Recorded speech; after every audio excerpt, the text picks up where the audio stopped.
शिंदे फडणवीस अजित पवार दिल्ली दौऱ्यावर अमित शहांची भेट घेणार। दिल्लीतील बैठकीनंतर मुख्यमंत्री पदाबाबत मोठ्या घोषणेची शक्यता।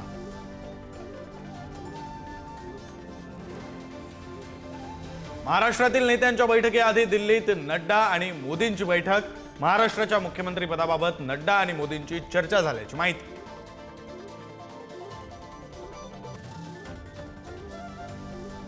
शिंदेंनी मुख्यमंत्रीपदाचा दावा सोडला नाही, फक्त निर्णय मोदींवर सोपवला।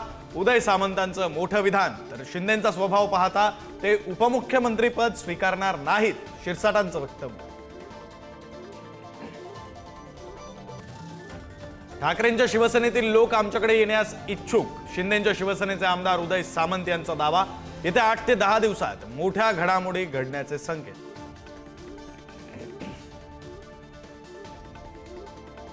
अचानक 76 लाख मतांची वाढ कशी झाली? निवडणूक आयोगानं उत्तर द्यावं। काँग्रेस प्रदेशाध्यक्ष नाना पटोले यांची मागणी।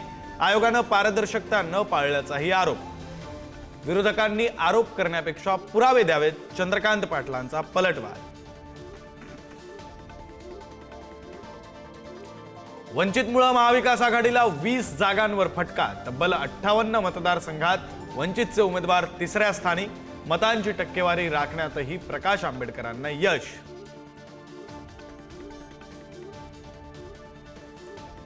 मला पाडण्याची राणा दाम्पत्याची अवकात नाही, बच्चू कडूंची टीका। तर जनतेनंच बच्चू कडूंना पराभूत करून जागा दाखवली, नवनीत राणांचं प्रत्युत्तर।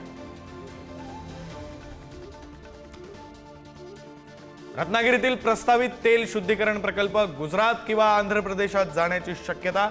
तर प्रकल्प रत्नागिरीतच व्हावा, रिफायनरी समर्थक समितीची मागणी। अमरावतीच्या नाफेड केंद्रात आणलेलं सोयाबीन आर्द्रतेमुळे परत। अट रद्द करण्याची शेतकऱ्यांची मागणी। 10,000 जणांची नोंदणी, मात्र आतापर्यंत अवघ्या 424 शेतकऱ्यांकडूनच खरेदी।